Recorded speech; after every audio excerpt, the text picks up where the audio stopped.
Good afternoon, good morning, good evening, wherever you are. Welcome to Social Media Fridays on Monday, episode 96. Each week we meet to talk about what happened in social media this week. Topics of interest are posted on the Social Media on Fridays community and Social Media Fridays on Monday community, I should say, and you can post your own topics. You can even join us here on the panel. Right, with us tonight we have David Rozam, world's greatest SEO copywriter, or SEO, whichever. David can be found at writingforseo.org. Indeed, okay. CEO of IDEST Host in the Netherlands, Edwin Jonk. Edwin can be found at idesthost.nl. Masataki Wasa is webmaster of wasaweb.net. He's also a Google Top contributor on the AdSense community. Masataki can be found at wasaweb.net. No, it is, yeah, wasaweb.net. Is it or not? It is. Ah, cool. And Tim Capper. Tim is CEO of onlineownership.com. He's also from the UK. Tim is also a Google Top contributor on the Google My Business community. All right, only two topics this week. First one, Facebook overhauls live video. We were just looking at it in the green room, and it looks pretty good. Almost enough for me to entice me to sign up to Facebook again. Not enough, really. Almost. Yeah, it's pretty impressive. So there was already Facebook Live where you could share your video, but now they have expanded this to groups and events.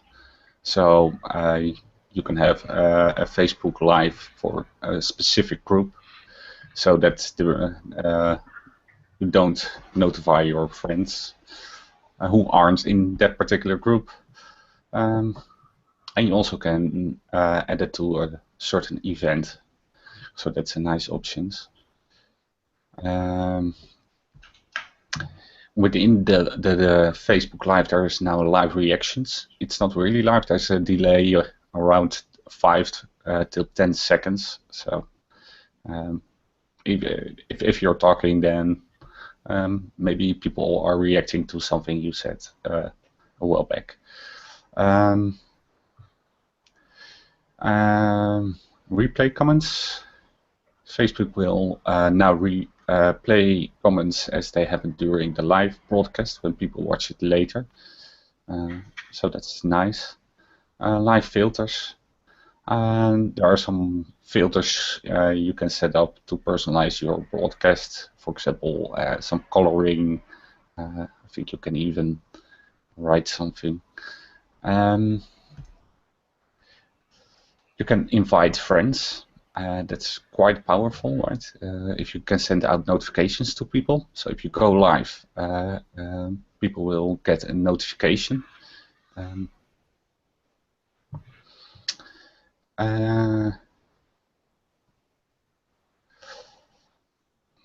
Live video destination. This is a new dedicated place on Facebook mobile app where you can discover live video. That Rold is talking about live video from the friends and creators that matters most to you. So that's pretty much a personalized map and a live map, and that's quite nice. Let me share my screen. Here's the share. Facebook. So this is the live map, and all those dots are people that are broadcasting at the moment. If you hover over one of those dots, you see where people are watching from. So that's a nice feature too. You can zoom in. Well, let's go to the Netherlands. There's one here near Rotterdam. He's barbecuing on his balcony. And this is pretty much what they are doing now. By the way, they have sunshine in the Netherlands. yeah, it's sunny here. But I don't think the neighbors will like if you're going to barbecue on the balcony, right? Well, they didn't have a barbecue there. Maybe they have those electric things. Those are okay. It seems rather cold. I don't see a barbecue. This is fake. So that's quite nice. You can see we want some more activity. Yeah, it's really well made. It works. The only thing that's not on live is that you can interact directly with someone, right? It's just you broadcasting. That's it. You cannot invite someone else to the broadcast and discuss something like we do here on the Hangouts.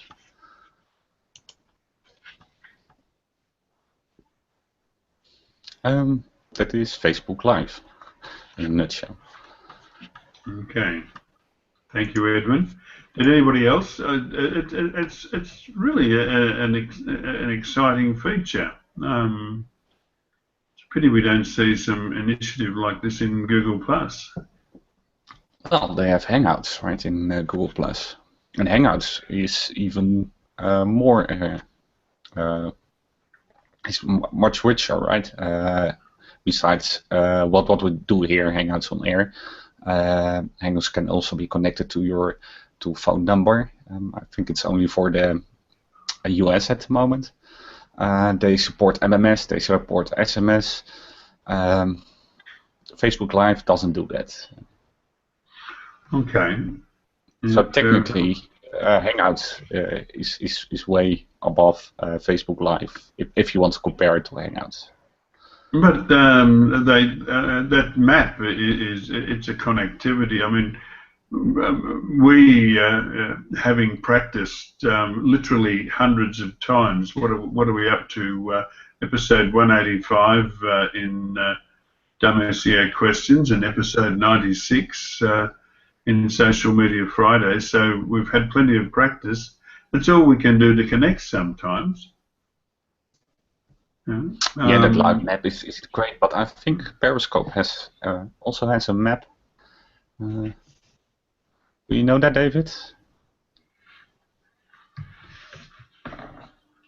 You're muted, David. Yeah. Sorry, people told me about feedback and I muted myself. No, I must admit I've not used Periscope. I've used Blab, but not Periscope. And do they have the map? Not that I found. That's not to say that there isn't. But no, I haven't found it. Because that's quite interactive, right? Well, you can go to your own. Because I'm full up with good answers to questions. All right, let's call that covered and move on to the next. Thank you for that one, Edwin. That's a really good item.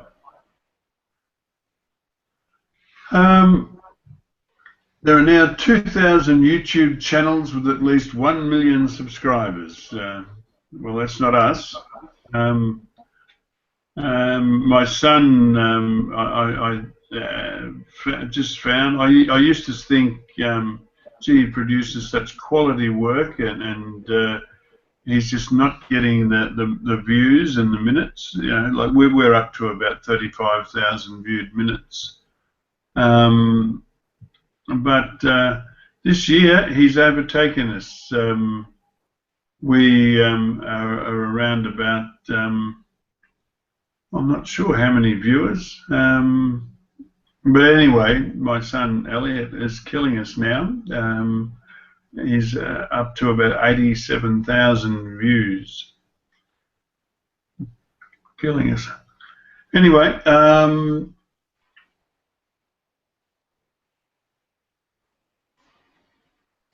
all right, the growth of YouTube. Who's got a comment on that?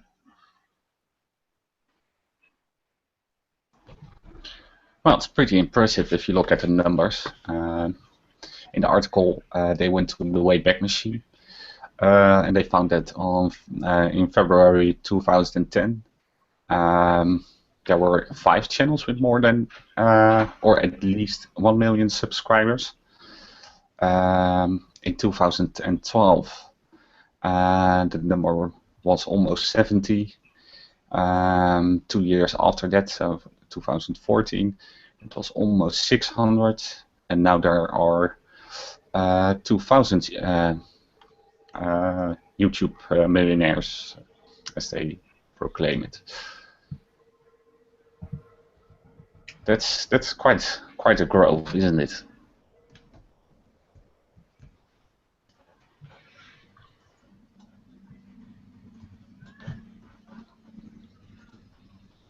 Or is it the fact that people are subscribing more now? Because I mean, they still have the same. Well, no, they don't have the same readership, but maybe it's more convenient for people to subscribe. I honestly don't know.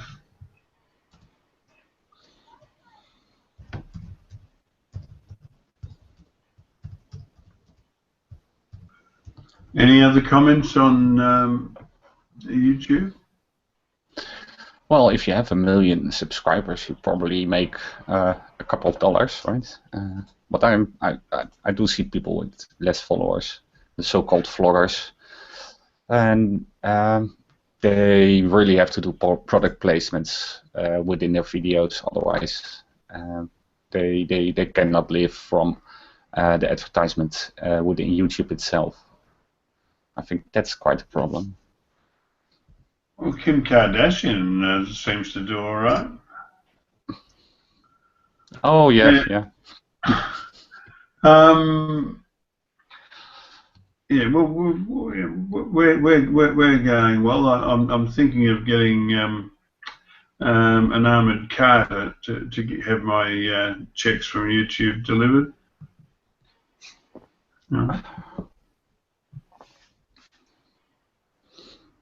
I think we've made about.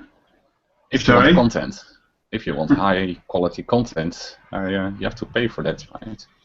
And if the advertisement doesn't bring enough money to the content creators, and YouTube does support content creators, right? Every year they have a couple of millions to give to the content creators, and they have shows and other things.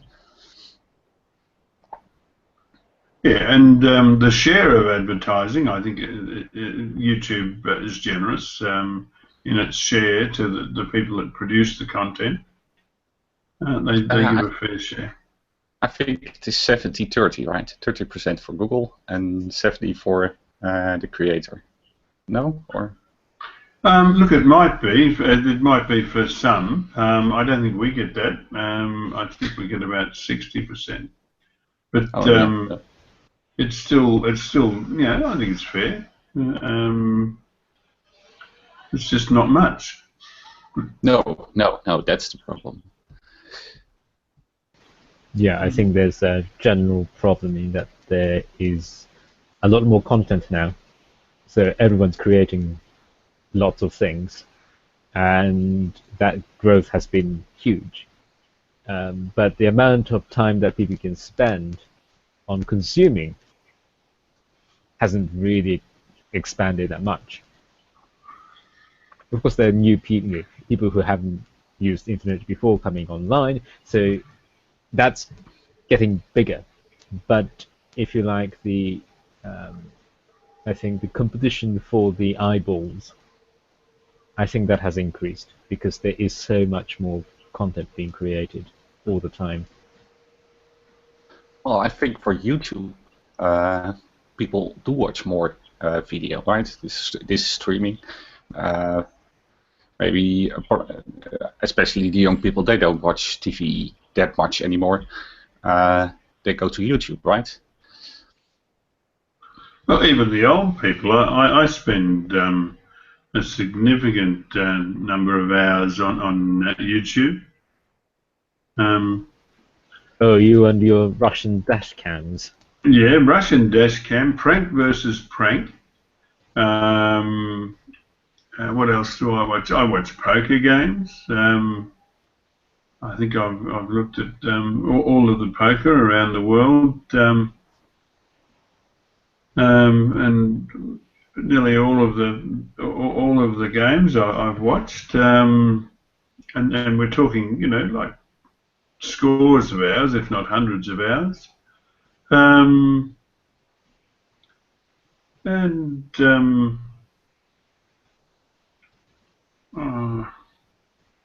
Yeah, YouTube is great for that. Personally, I watch some hockey, field hockey there. It depends, because sometimes the TV rights are given away to different party, and I cannot watch it sadly. But there's a lot of content for field hockey on YouTube, and it's just great. Yeah, no, I sometimes wonder, what would happen if, let's say, Google YouTube bids for TV rights. Didn't Twitter got some TV rights? Yeah, I think there were certain occasions where YouTube was used, sort of when they were not shown on television. So, you have streaming of matches or events that were not televised anywhere. So, those were on YouTube or something like that. But I think they could do more of those, because in a sense that there would be a core of people who would be interested in watching these events and sport matches and things like that. But it might not be worth sort of bidding separately for it. So people, essentially buy the television rights for the whole package, right, for the whole thing, and then decide to televise a few matches on the same day. Yeah, and especially for sports and live events, people will pay money for that, right? Yeah. So I'm not sure if YouTube is the right brand for that. People are used to see those videos for free, and I don't think if you offer people, let's say, $10 subscription, that people will sign up and watch it. Of course, some people Netflix will, but it might not be a success like Netflix or Spotify, right? Yeah. Yeah. I mean, hasn't Amazon tried to do that so that, I thought Amazon tried to bid for something. I may be making that up, but I thought I read that somewhere. So I think it's going to happen at some point. I think at some point the whole sort of satellite television or, pay-to-view television, I think that model is, I think the days for that model, I think, are numbered now. And here in Europe, most of or a lot of TV goes over IPTV, right? So it's already streaming to your home. Oh yeah, that's true. So technically, there isn't really something that would hold anything back. I think Google would be more likely to open another brand rather than try and gaffer tape quality feature-length movies into YouTube. I don't think they'd do that. That's a good No, point. that's right. Yeah, so they could have something in Google. There's Google Music. There's Google Music, and then YouTube became also something like a music channel, or a music subscription thing. That went a little bit weird. So if you have two brands with two teams, they tend to compete with each other, right? Yeah. But I think for the YouTube brand isn't suited for subscription models. No, I think that's true. So yeah, but if they set up so that if people can, in a sense that Netflix already exists, Amazon Prime already exists, but something similar that you have access to live sporting events, films, those kind of things, you can bundle them together, pay a sum. I think the likes of Google, Amazon, Netflix, they can compete well against, the skies of the satellite and cable.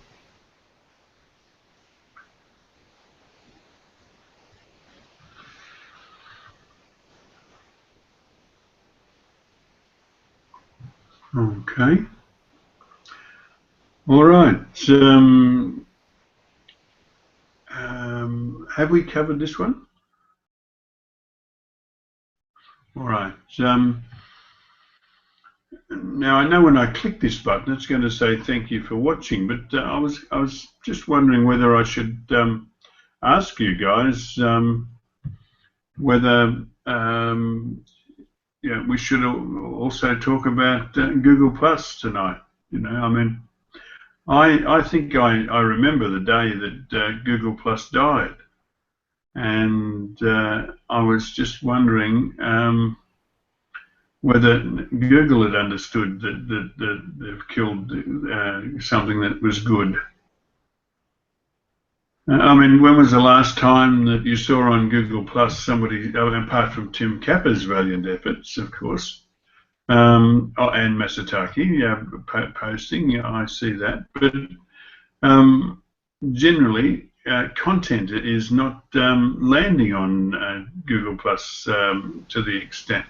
I was talking with Dan Petrovic today, and I said, I don't see you around anymore, and he said, no, he said, I rarely go on Google Plus. There are still some people here, but I just don't, I would say from the people that I can see that have left Google Plus, these are people that have been here since pre-beta days, and their profiles 404. They've simply left, and that's not counting all of the people that haven't bothered to leave, just don't come back. As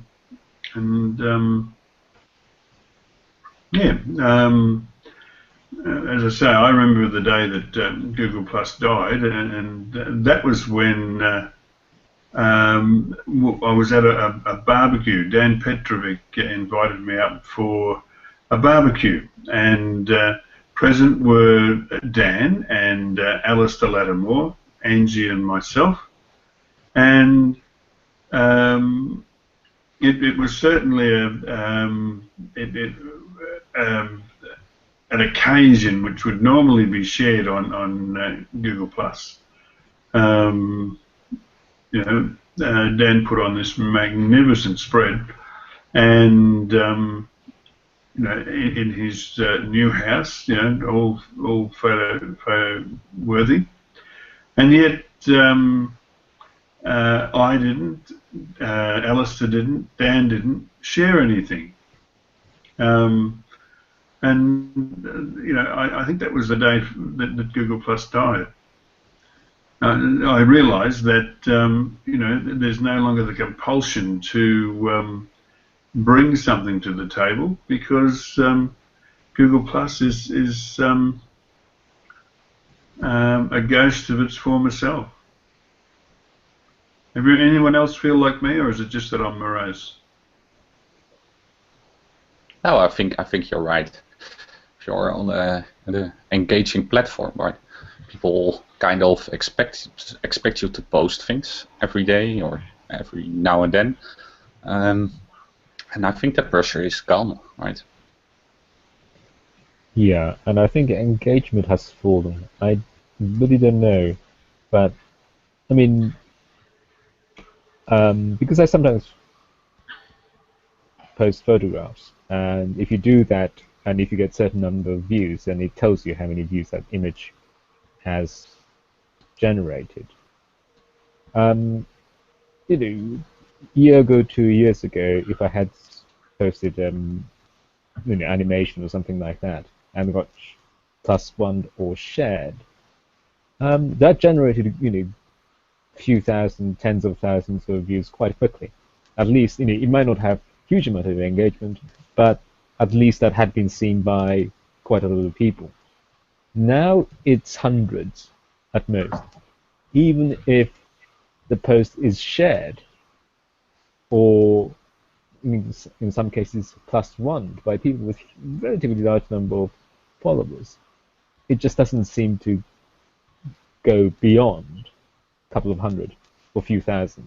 So in that sense, I think that there does seem to be a decline in terms of people who are active on the platform, actively looking at things. But that's difficult to say for me because, I mean, it's very much an impressionistic thing. I don't have that many followers. Engagement rate hasn't been particularly high for my posts throughout. So it's hard to say, but subjectively and impressionistically, I agree with Jim and Edwin. It does seem to have fallen off quite a bit over the past, I would say, 6-7 months. Well, and large content creators are leaving, right? The BBC World, not the BBC, but the BBC World Service is gone, right? Yeah. So And just so now, they probably looked at the numbers and saw a decline, or not that much, and thought, why would we update it? It costs us too much, right? Yeah, and I just posted another example of that. Berliner Zeitung in Germany has decided to essentially pull the plug on its Google Plus page. I think,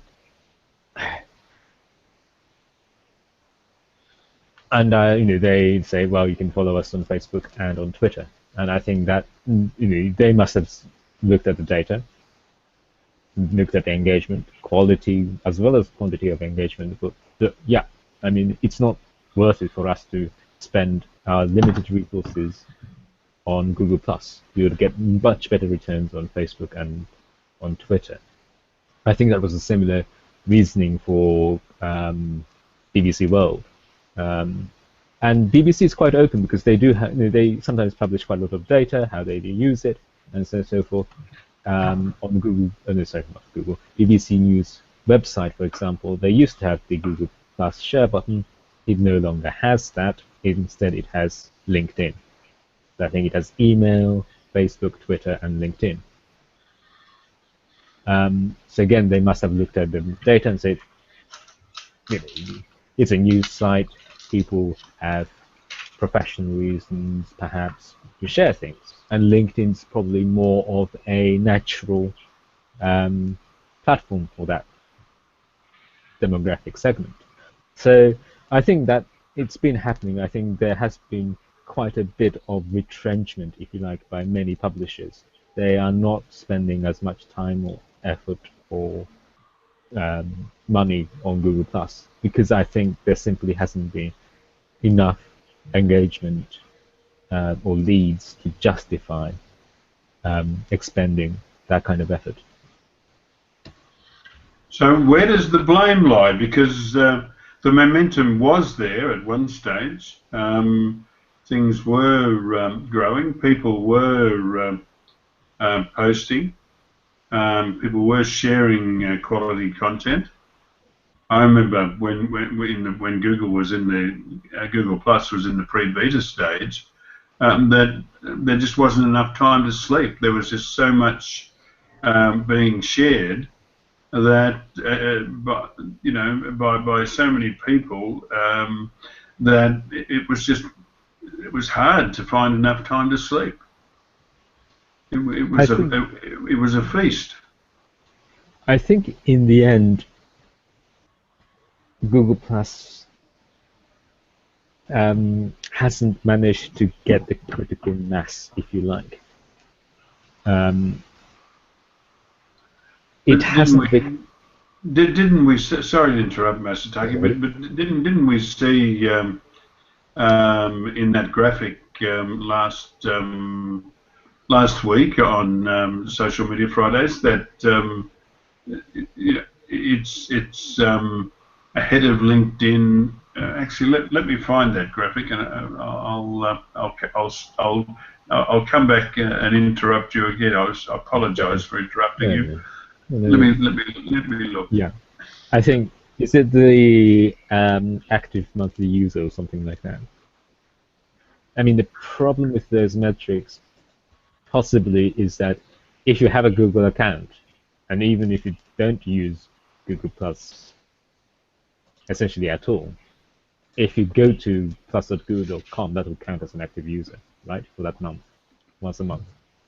And given so many people have Google accounts, I wouldn't be too surprised that the numbers are inflated in that respect. You have to have the depth of engagement, not just whether someone's active or not. Because if it's just measure of someone's active or not, then yeah, okay, so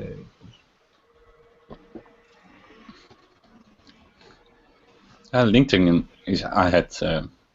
yeah, LinkedIn's ahead, but then minutes. So if you look at it, Google Plus, actually it's doing better than LinkedIn in terms of the minutes per visitor, which it's interesting. But that's the problem, because LinkedIn, I think, is not a kind of place where you want to spend too much time, in a sense, because it's place, it's your online CV, if you like, it's online resume, it's where you are, where you showcase your work, where you connect with people. It's not really a huge destination for consuming content in a way that Facebook is or Google Plus is. And if you look at Tumblr, which I think is interesting, not large number of people using it, so it's about 25%, slightly less than 25% from the graphic,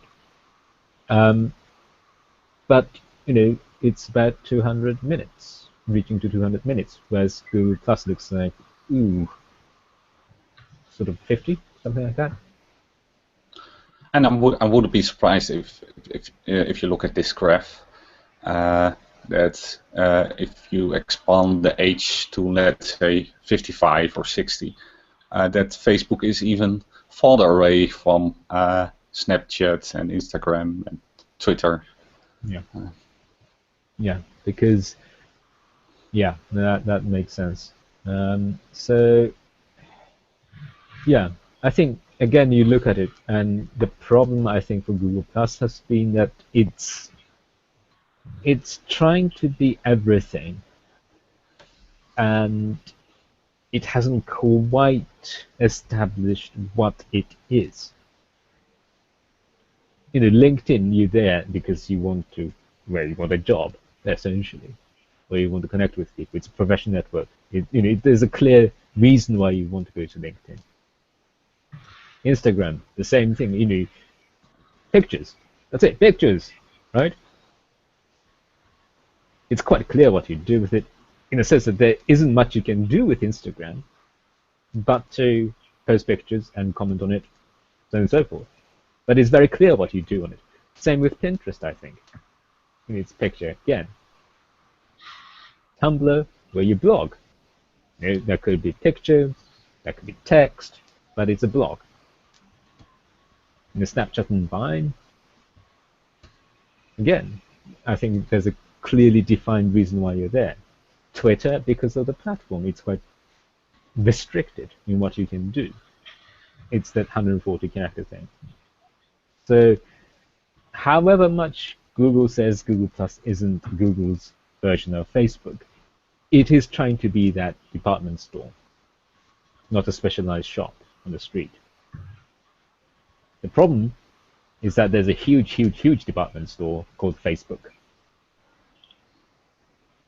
which everyone knows, which everyone has been to, and in the end people go with the familiar.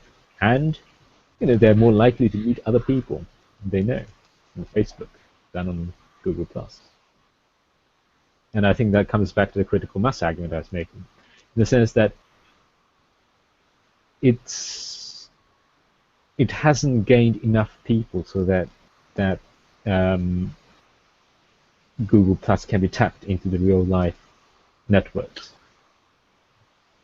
Well, for us, it would be huge, right? If it was our platform, we owned that platform, then it was huge. But this is Google, right?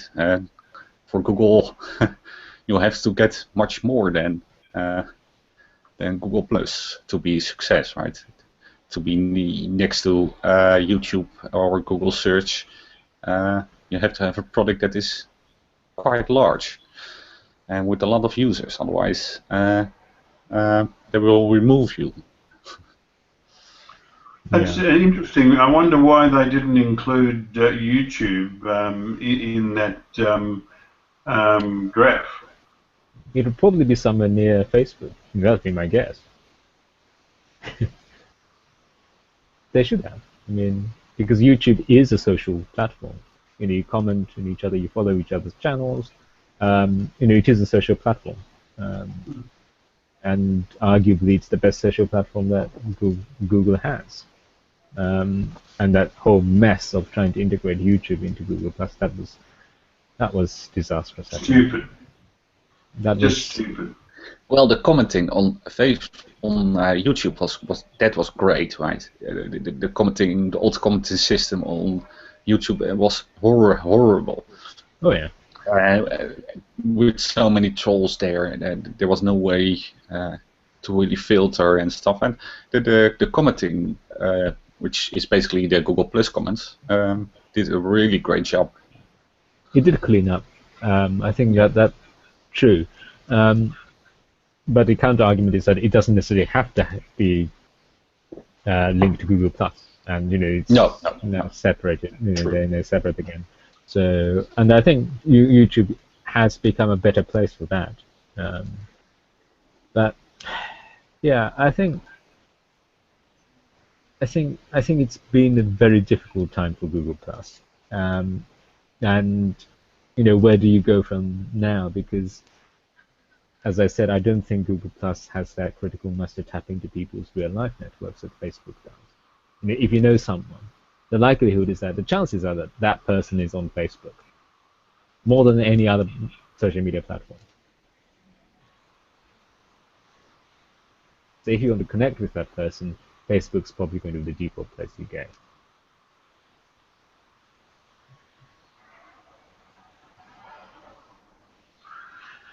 Yeah, but I've made this commitment to myself. I've been clean for nearly 2 years now.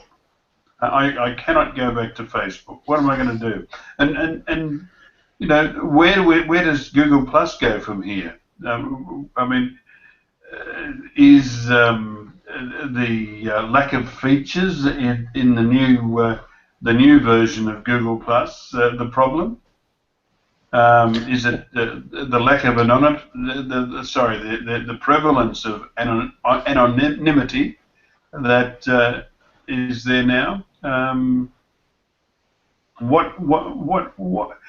If you were to think of one thing that is killing Google Plus, what would it be? Engagement. There's not much engagement anymore, and the new redesign doesn't help. Yeah, I think for me it's a lack of clarity. I don't know what it is. I mean, if you have to write a PhD to explain what it is for a user, I mean, I think that's the main problem. What is Google Plus? If you don't know anything about it and you ask what is Google Plus, the likelihood is that you're going to have to give that person a long lecture. And that's a problem. Whereas Instagram, I think you can get more or less instinctively what it is about. Well, Twitter is quite complicated too, and Facebook too. Yeah. I think Facebook and LinkedIn. LinkedIn is a little bit less complicated. But they now have those. You can share articles or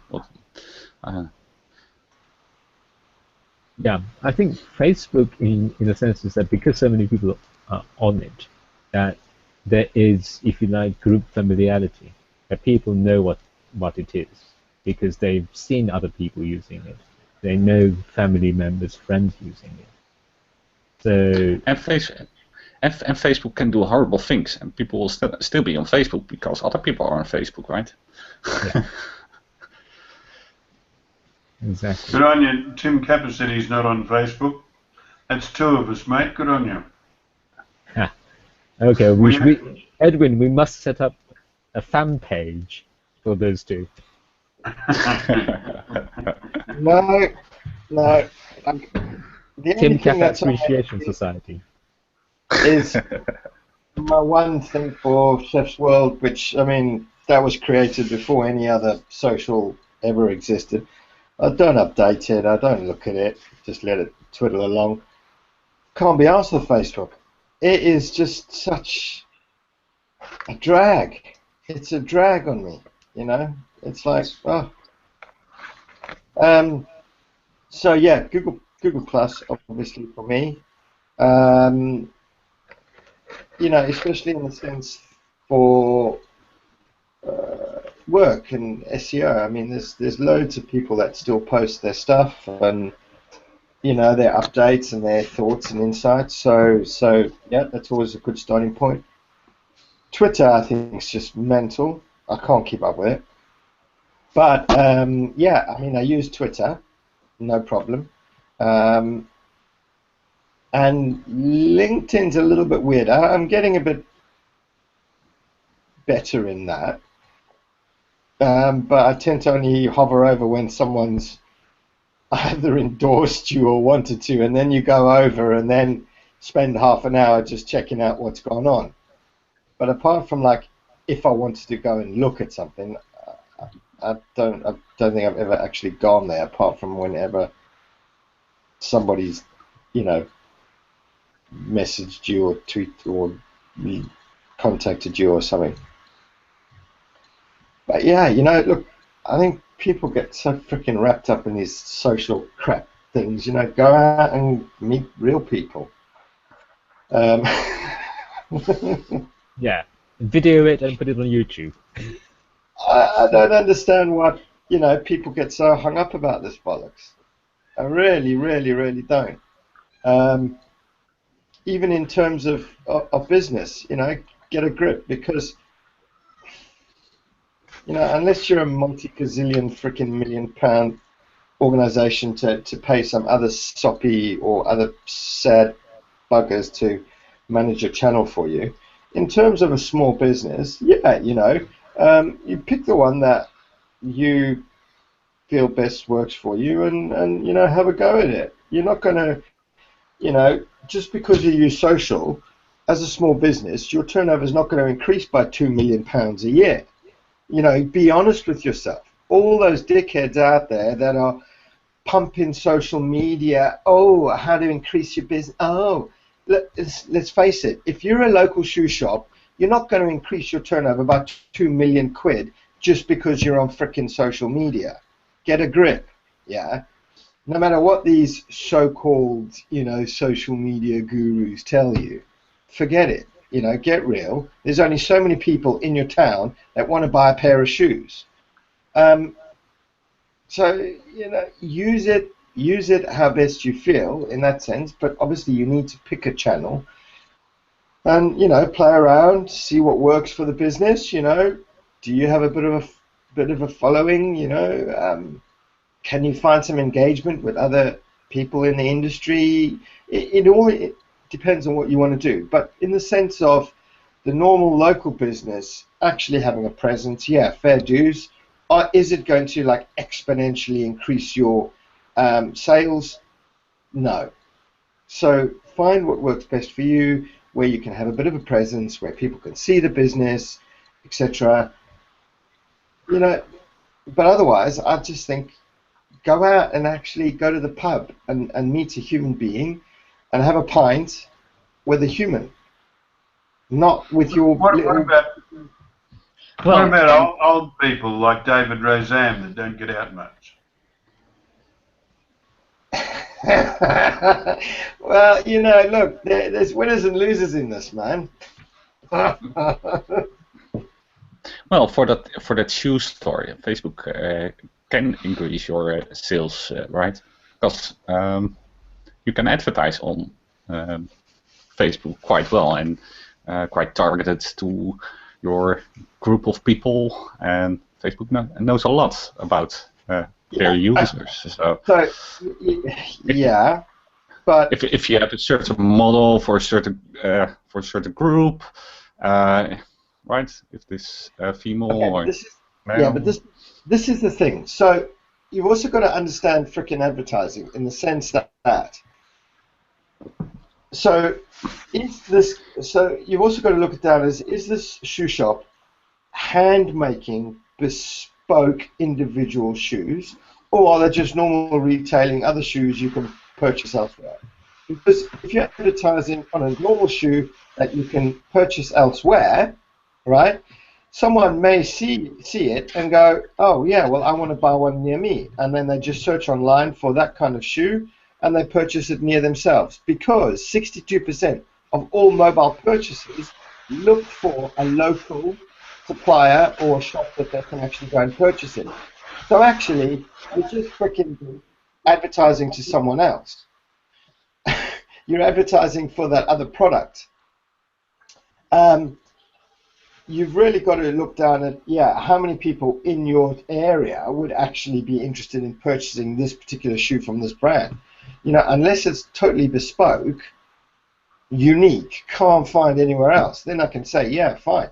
But look, it's not going to increase your revenue by millions. It's not going to increase it by hundreds of thousands. No.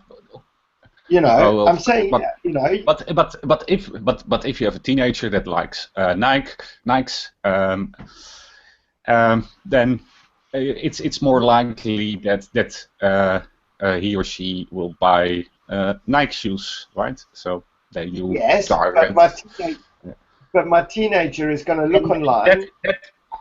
But that information, Google doesn't have that. Yeah, but Google doesn't have that particular information, right? What? Google doesn't have the information about the likes and all the stuff. No. But what it is if I saw something, or my teenager will copy and paste it, or do a reverse image search, or find the product closest to her at the cheapest frickin' price. Just because she saw an ad, she ain't going to go and buy it from that person. No, that's true. Yes. I don't say don't advertise. No, definitely not. But what I'm saying is, you know, businesses need to be flaming realistic about this. And they need to find one which they feel comfortable with, which they feel they can get a good engagement on, etc. But don't think that social media is going to rock your world or pay your next month's mortgage. It's not. No, it's not a holy grail, nor is Google. But sure. I do think that small businesses can utilize Facebook better than LinkedIn, for example, or Google Plus, for that matter.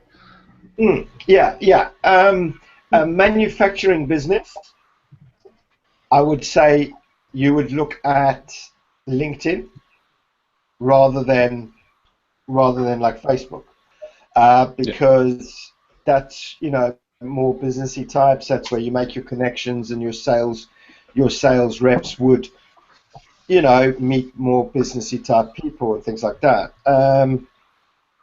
For a woman's hair salon, dress shop, I would say, you know, something like Pinterest, Instagram, and Facebook. For a car shop, like sells like you know, wheels and rims and things like that, I would probably say Facebook, and obviously Pinterest and Instagram. You need to find what's going to work for you as a business, and where you feel comfortable, as well as, you know, you'll find you know, better engagement, etc. But all of this, who's doing the best and wah, you know, it's kind of freaking irrelevant to me, in the sense that if I've got an engaged circle of people, let's say I'm a sales rep and I'm on LinkedIn, and we talk all the time. Oh, have you seen that this place is opening up? And hey, do you think, and just things like that. You can, if that seems to be working for me, but LinkedIn is like the least on the social media, graph, that doesn't matter because it's making me sales, it's making me contacts, etc., etc. Just because, I haven't got some flaming Facebook page that's got like the most irritating bloody cat yawning next to a car tire or something, and I sell car tires. It's, I think people see all these articles, and we see it all the time in SEO also. People see these articles and think they can turn their fortunes around from social media. There's a certain little market that can do it, and of course some big markets, because they can afford to have these people dreaming up crazy things which will go viral online and things like that, which costs them hundreds of thousands. What are you doing, Pratt? Wake up! Oi! You talking to me or David? Both. David was literally falling asleep right there. I'm not having that. Sorry, there was this droning noise. I couldn't get rid of it. There was a droning I just noise. feel that people, there's a place for it. It's not going to make you gazillions. If use what you feel comfortable with, and then go out in the evening and meet real people. But like I have clients, or at least now that we've separated the business, my sons have clients that don't have a website at all. They base their entire business on Facebook, we're talking a business which sells gym gear for young mums, for argument's sake. Now, so I know that, and this is a very, very profitable business, and they don't even have a website. How is it possible that they can do that on Facebook, but nobody else can do that on Google+? What is lacking in Google+? Where's the disconnect that stops Google+ being able to do the same thing? There isn't a disconnect. It's two different markets, completely separate. Google Plus is more techie advertising. Also, there's a lot of travel, but techie advertising, travel sort of markets on there. If I want to do gym gear, I would go to somewhere that's got more mums in it. It's different demographics. You can't have one platform, doing like that will encompass everything. Google Plus just happened to be more techie, ended up being more techie, science, and travel. Facebook has a lot of tech news and tech pages. If you want an overall social media platform, go to Facebook, right? Yeah, but look, Facebook had a 10-year jump. Okay, so Facebook had 10 years on Google. That particular business, is appealing to mums. Now, how many mums do you know that are going to go and have multiple social platforms? They'll generally have one, play Candy Crush, and buy a gym top every now and again, But they're not exactly then going to go and create this account, that account, this account, that account, this account, 40 social accounts, so that they're on every single thing. most of their friends are probably on Facebook. Facebook had like a 10-year jump on Google Plus, so it's quite natural that they're all going to be sitting there.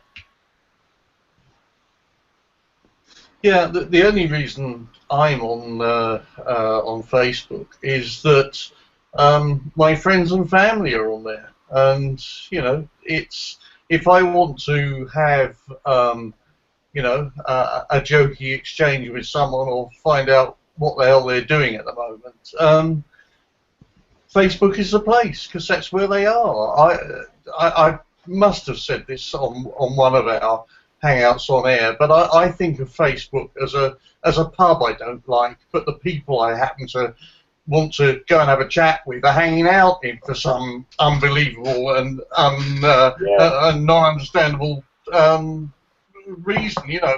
So I go there as I would do to that pub. You know, it's not where I would hang out, but other people that I do want to hang out with do. So that's it. Yeah. Isolate myself or go to Facebook. Yeah. Jim, I mean,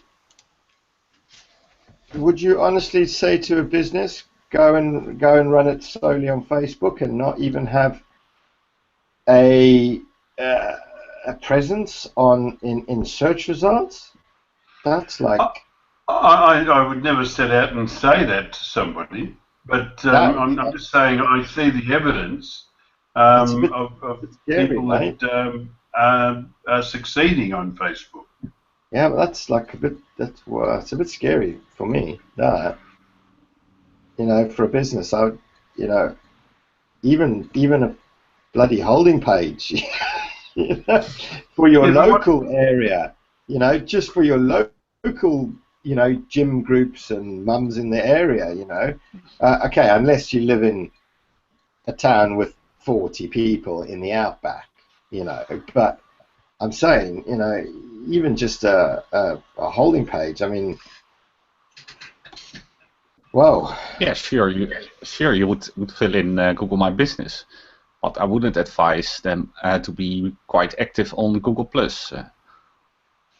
No, look, you know, even my clients. Look, the first thing is we tie everything in to Google Plus. To Google My Business. In terms of actually posting on it, you know, they say to me, "Oh, how often?" I'm like, you know, if you've got something to update it. What's funny enough is images works very well on Google Plus also, but it's the search factor. Now, out of all my clients, and the weirdest thing is they spend thousands a month with social media companies, right, to manage their Facebook and Twitter and Instagram.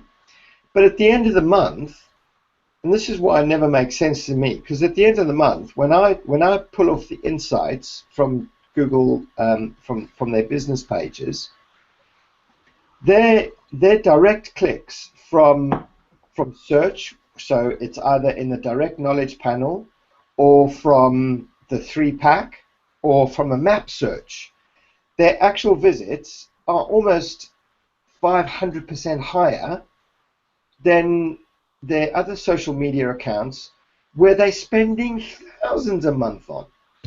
I'm like... Yeah, no, yeah. That's weird. So update your photos, you know, so if you've got a new image, which because they keep doing it on their Facebook, I'm like, well, cross-post it. Images work really well, and of course, because you've got the brand name in the knowledge panel, the 3-pack, and map searches for the actual business. I mean, we're talking, you know, I mean, we'll look at some things where it's like Facebook traffic and analytics, let's say 500 visits. You'll look at things like Instagram, 40 visits, Pinterest, 500 visits, like TripAdvisor, well, it's not really sure, but TripAdvisor referrals, you know, 50, and then you look at the insights on the GMB. I mean, we're talking 3,500 clicks to site. Then there's the additional 422 phone calls, direct phone calls, and then you've got the other 260 that actually used get directions to location. And when you show this to business, you know what there is. When you show this to businesses, they're like, "Oh!" I have a nice example for that. A department store in The Hague, H&M. They have 2 photos, and I made them. Yeah. You've been posting a lot this last week, mate. Yeah, I've been cross-posting. Let me check.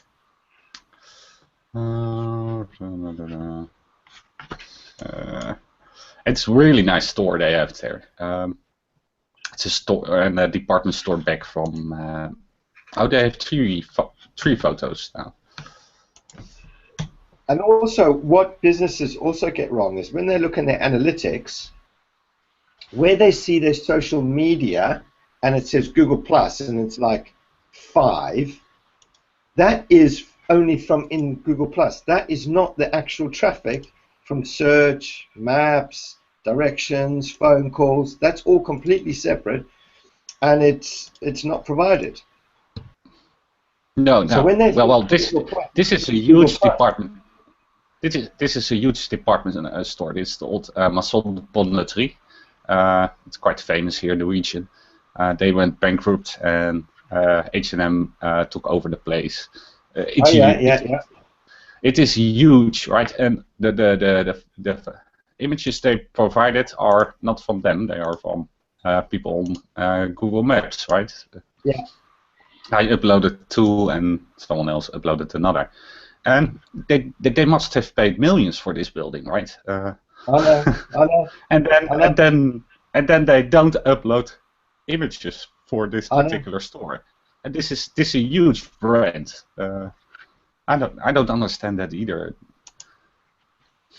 And I'm sure if you look them up at social media, you see huge, enormous amounts of efforts. Yeah, I mean, and look, I haven't even. I'm busy working on a post for Business to Community, because it's who owns your brand, you or your customer. Exactly, and this is the perfect example. Also, these people, where they paid millions for the store, they probably spend millions on other social and advertising and that. And they haven't even bothered to own their brand in search or in the images. They haven't bothered to own their brand. No, and if you look on the map, I see multiple H&M stores in different, and none of them have images. Yeah. It's insane. I know, and you know what the problem is also, and some of it is quite funny because sometimes because it's their bloody customer that put these on, you know, some well-meaning customer, when you'll see sometimes if somebody's put the pin marker just slightly off when they've created it in MapMaker, I mean, like you'll see some businesses, same again, £1 million business, where the pin marker is like on the back side of it. And all of a sudden, you just see like rubbish bins and do not enter doors, and I'm like, you know what I mean? Those images picked from a Street View, right? Yeah. So if they put the pin marker wrong and the Street View is around the side of the building, closest to the pin marker, it's like, oh, look at our lovely new £1 million store, and it's a picture of flipping street bins. Because the business couldn't be asked to take 5 minutes and frickin' manage their own brand. And they do have the images, right? They have, if you go to their site, they have a lot of images of the building itself. I know. And they're probably also posting that on Instagram and everywhere, but not on Google Maps. And that's quite rubbish. I know, considering that I guarantee you that this page that you added the images to probably sends them more people more clicks, more footfall, more traffic than any other of their pages ever, anywhere. Guaranteed. Yeah. And those Well, I have images another are example. great. And those images are great for your views figure. Yeah, I tell you what, you're going to see your views just shoot through the roof with those, man. 100,000 a month. Here we go. Oh, I could take a look at it. Where is it? Where is it? You need to go to your maps.google.com and then your Yeah. contributions, photos. Let me share my screen. Google Maps. I have a few images that have crossed the million mark. Oh, it's not that large. It's 4,000. But when Oh you yeah, upload it, it's gonna. I tell you, it's gonna come, mate. Yeah. There was another image I took, and I also added the place. And that is this one. That's the set. Well, look at it. So this, I think now 2.5 weeks. Yeah, they weren't even online, were they? Little business. No. Well, they were online in the sense that they had a website, but they weren't added on Google Maps. So I added them to Google Maps. They are not my clients. And I uploaded only image, and look at the number, right? Almost 70,000 times someone watched it. Well, I took. That's a huge opportunity. Yeah, I mean, I put a same again around the corner, and it's not in. It's in a weird place. I guess he got a good deal on the rent or something, but a small little cafe. You know, they open from 9 till 4, teas, coffees, kind of stuff like this. It's in a weird location. You wouldn't have ever thought something to be there. But I popped him up 2 weeks ago. Let me just find. Oh, I'm on a go slow. Come on.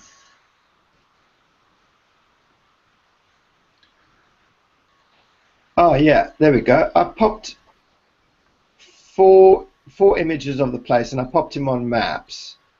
And the one image has had 1,836 of the outside, and the inside, two of the insides, one's had 400 and another one's had 200. So for this tiny little place, where, I mean, it's in a little village, so I don't even think there's that many people there, but you know, they weren't on there. People are looking for it. They want to see what's going on because, you know, even if you're searching in maps, you know, Google offers things like search nearby or coffee shop nearby, or, you know, you might be out in the bank and you look on your map and it goes, you know, coffee shops, restaurants nearby, clothes shops nearby, and you can go and see what's nearby. And the potential is massive, just, you know, even for these tiny little places. Yeah, especially if you click on explore food and drinks near ... Yeah, for sure. That shows the pictures. I think quite a lot of the views that you get from, you know, uploading images of cafes and restaurants are from those, I think. That'd be my guess. I've got one where, let me just see where it is. This little local one, they don't have a website. Where are they now? Oh, hang on.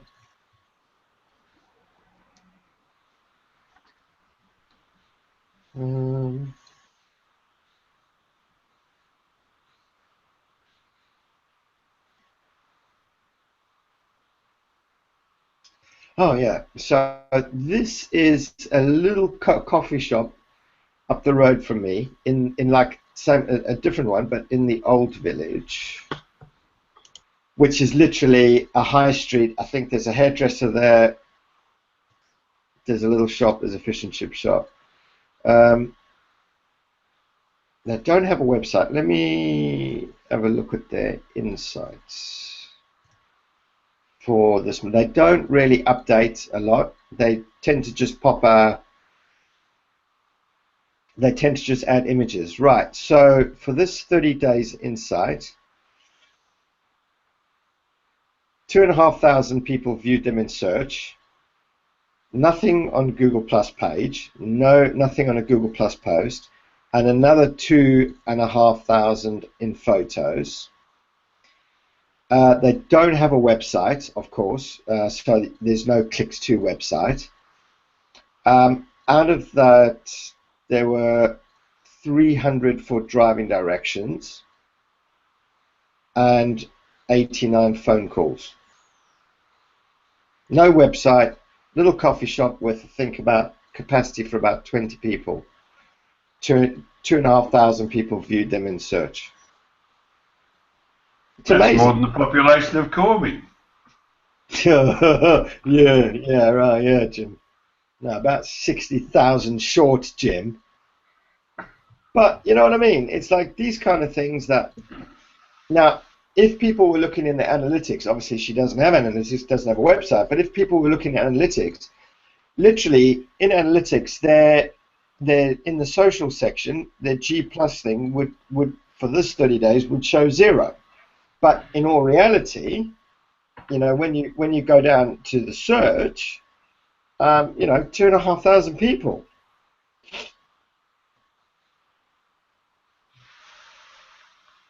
Yeah. Did you see that one, Edwin, you know, talking about that H&M? I made a post a while back saying, I wonder if, oh yeah, it was coming up to Easter, and I took a picture, because that picture I put on of Liberties. I said, I wonder if they'll send me an Easter basket for sending them 130,000 views on the picture. They never responded. Of course they wouldn't. But it classically goes to that whole thing, you know. You're not managing your brand and your images, you know. You're not managing it. It's crazy. I think they also don't know. I know. That's the sad part. They don't know about Google My Business or Google Maps and Map Maker. They don't know those products from Google. It's crazy. I mean. Of course, they know about Pinterest, about Snapchat, but they don't know about Map Maker. How I earn my views. Don't spill the beans. Actually, guys, let me have a quick look today here, because I'm experimenting with hijacking of images in maps actually at the minute.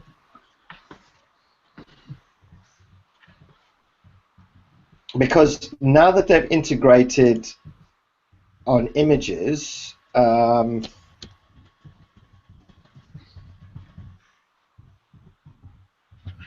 know, there was that post I did on how I found, like, you know, those bloody pages appearing all over the flaming place. Yeah, I know we're still live, Jim. Did I do something? No, it's all right. No problem. It's just that I didn't know if you're aware or not. Okay, so in the UK now, there are images appearing in businesses, map images now, which are from other, you know, it'll actually allow you to click through to their website, view image. Like, it's ridiculous, you know, people not managing these things and removing these quite easily be losing traffic to these other sites.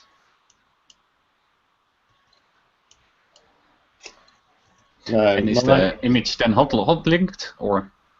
Yeah, it'll say, you can either say visit site or view image, exactly as if it was in Google Images, the main images. And how would you upload them? Do you do that? No. Let me. So this one is, I mean, share your screen, Tim. What? Yes, I'm going to. I'm just going back into the images. So So there was the Click that porno tab off first. so yeah, like this is just that local little shop. So there's not, but look here. So this is from a data search thing. So I can click through to visit the page, or I can view the original image. But the point is I could be losing a customer there, because once I go through to that page, depending on what the site is, have they, oh look, yeah, look, there's other advertising. Oh, go to Starbucks. You know, you don't want this one. Go to Starbucks. Oh, look, there's AdWords there. Oh, go to this hotel, you know, or whatever. And how do you upload them? No, I see it's this. the same as it's the same as Google Images. It's extracting what it believes to be the nearest match. Now, this one is the correct match, but I've found tons where it's incorrect images because Google's reading it incorrectly. I've found loads where after the image has been uploaded, it's then been hijacked and goes to porn sites. Yeah, you know, I mean, I posted that one, that article. Let me see. There was that one. I wonder if it's been cleaned up. It was in Australia, actually.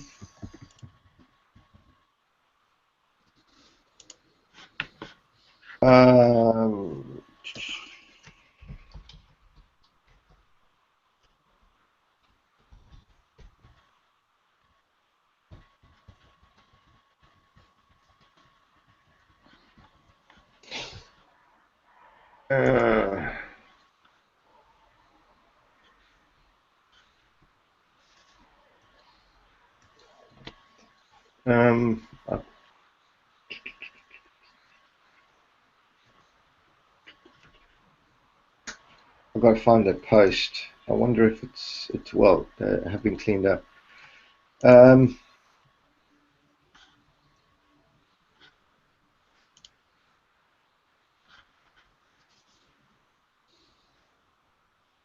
This one in Australia that I was talking about, it's called Fontaine Bathroom Suppliers, but I don't know where.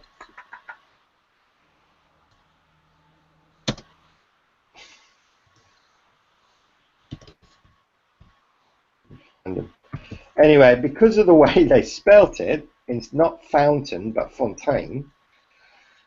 All the images that were being displayed for them were from French websites of every Tom, Dick, and Harry that had ever taken a picture of a fountain, and of course leading back to their website.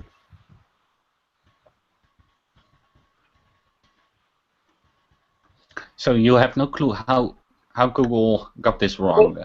Yeah, it's exactly the same as Google Images. They're using meta tags, etc. Oh, I haven't seen them in on the Dutch version of Maps.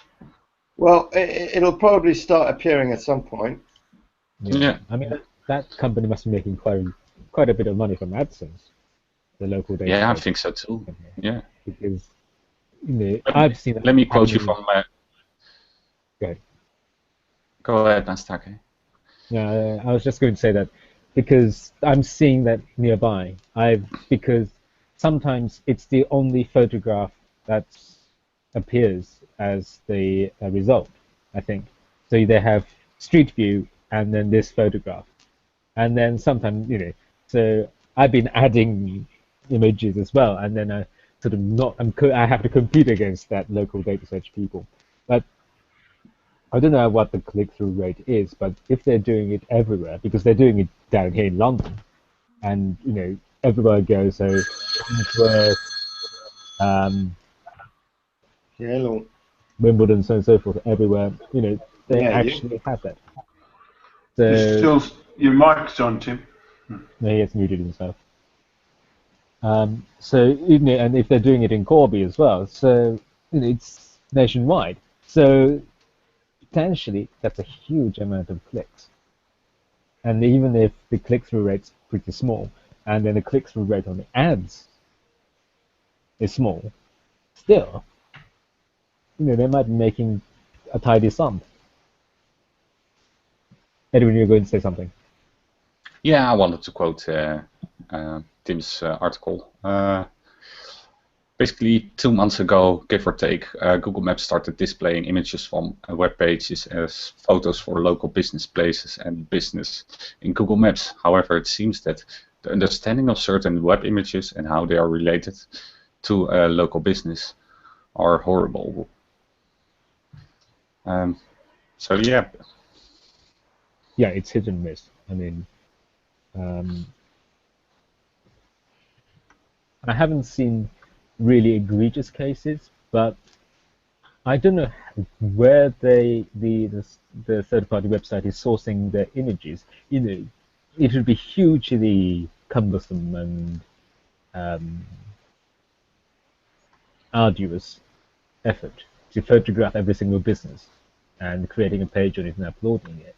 So I don't know how they're sourcing their images. But some of them aren't good. One of the images that I had posted related to a business for which there was no street view, because I think it's in the side street where the street view car didn't go in. It's pedestrian kind of thing, and it had scaffolding, and that was the image provided by the third-party site. And if you had looked up that business on Google Maps, you see a picture with scaffolding, which isn't great. Yeah, so in the example that Kim gives, actually the website was hacked, so you would end up on some Asian, slightly pornographic site. Just slightly? Well, maybe kids are listening. Porous or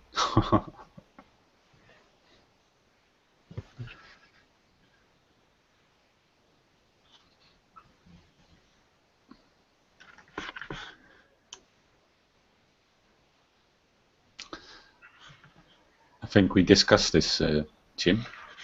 Okay, let's call this a wrap. Let me see. Yep.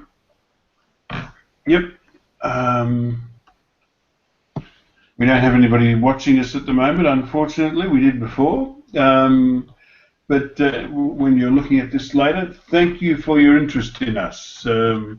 Your attention to what we do makes what we do worthwhile. We'll be back at the same time next week to do this all again, but